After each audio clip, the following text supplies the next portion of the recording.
Hello friends, क्या हाल चाल।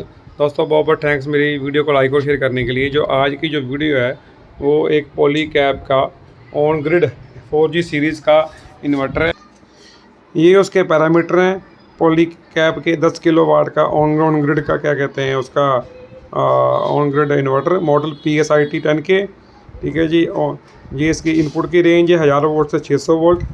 फिर इसकी MPPT की जो रेंज है 160 से 850 वोल्ट इसमें लिखा हुआ है। अगर डिस्प्ले को पीछे से देखते हैं तो ये एक आइस क्या कहते हैं सर्किट बोर्ड लगा हुआ है डिस्प्ले के लिए। ठीक है जी। वहाँ नीचे लगा हुआ ये लगी सीटी कॉइल लगी हुई है नीचे। ये इस लेफ्ट ये इनपुट के लिए। ठीक है जी। जो यहाँ से बन के सिंक होगी वो आउटपुट वोल्टेज। इस साइड में है बैटरी वोल्टेज। ठीक है जी। जो ऊपर क्या कहते हैं सोलर पैनल से या PV से आएगी वो। इसमें डबल स्ट्रिंग लगी रहती है। उनका नेगेटिव जो कॉमन कर लेते हैं। ठीक है जी। 2 स्ट्रिंग बना लेते हैं। ठीक है जी। जैसे 200 वोल्ट इस तरफ दे दिए और 200 वोल्ट उस तरफ दे दिए। ठीक है जी। फिर इन वोल्टेज को यहाँ से रेकॉर्ड करके ये नीचे कॉइल लगे हुए हैं 2, इसके नीचे 2 कॉइल लगी हुई हैं। ठीक है जी। ये 2 थायरिस्टर लगे हैं। इस साइड IGBT, इस साइड थायरिस्टर या IGBT है। ठीक है जी। उस वोल्टेज को बूस्ट क्या कहते हैं वोल्टेज को कंट्रोल करके, अगर तो PV हाई है ठीक है जी तो उसको कंट्रोल करके फिर यहाँ से थायरिस्टर और IGBT की हेल्प से ये इन्वर्टर सेक्शन है हमारा 3 फेज़ का।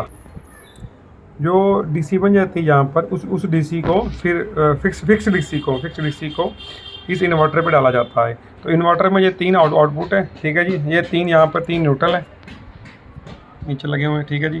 तो ये इसके लिए भी यहाँ पर नीचे 3 कॉइलें दे रखी हैं आउटपुट के लिए। यहाँ से DC आई।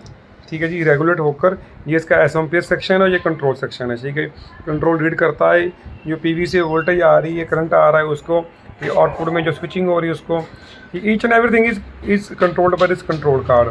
ठीक है जी। ये इसका SMPS सेक्शन हो गया। ठीक है जी। तो उस वोल्टेज इस कैपेसिटर में स्टोर किया जाता है। जैसे जी कैपेसिटर लगे हुए हैं 500 वोल्ट 470 माइक्रोफैराड के। ठीक है जी। एक स्ट्रिंग के लिए कैपेसिटर, दूसरे स्ट्रिंग के लिए दूसरा कैपेसिटर। ऐसे ही एक सेट के लिए एक IGBT और थायरिस्टर, दूसरे की दूसरी IGBT थायरिस्टर। ठीक है जी। तो अगर आप सिंगल स्ट्रिंग दोगे तो सिंगल स्ट्रिंग पे भी चलेगा। ठीक है। जहाँ से वोल्टेज को स्विच करके इन्वर्टर को फीड किया जाता है। फिर इन्वर्टर रेगुलेट करता है, स्विचिंग करता है। जो स्विचिंग करता है फिर वोल्ट 230 वोल्ट या एक्चुअली ये कैसे काम करता है। ये यहाँ पर इनपुट वोल्ट जो रहती है, जैसे ये 3 फेज़ का है तो यहाँ पर जो इनपुट वोल्टेज रहेगी इस इनपुट वोल्टेज को यहाँ से रीड कर लिया जाता है। रीड करके उसकी इनपुट की वोल्टेज को और उसकी फ्रिक्वेंसी का जो रेफरेंस बनता है वो कंट्रोल में फीड किया जाता है।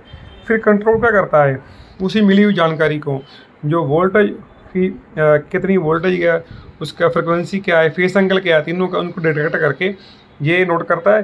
फिर उसी एंगल से ही, उसी सीक्वेंस से ही, उसी सिंक्रोनाइजेशन करके ये आउटपुट यहाँ से फीड होके यहाँ से इन कैपेसिटर के थ्रू, ये कॉइल के थ्रू इन रिले पे आ जाती है। इन रिले से वो रहती है वोल्टेज रहती है जो ये बनाता है। तो यहाँ पर वो वोल्टेज रहती है इन रिले के ऊपर जो उधर से आ रही है। जब तक सिंक्रोनाइजेशन प्रॉपर नहीं हो जाता रिले ऑन नहीं होती। जैसे सिंक्रोनाइजेशन प्रॉपर हो जाता है रिले से ऑन होती है तो वोल्टेज जो यहाँ से पास ऑन हो जाती है आगे वो क्या कहते हैं तारों में या वो जो नेट मीटर लगा होता है उसमें मर्ज हो जाती है। फिर वहाँ से आगे क्या कहते हैं वो जैसे वायर आती है उनमें चली जाती है। तो इस प्रकार से आपका जो ऑन ग्रिड जो काम करता है। इसमें इन्वर्टर के लिए इन्होंने H ब्रिज इन्वर्टर यूज़ करा है।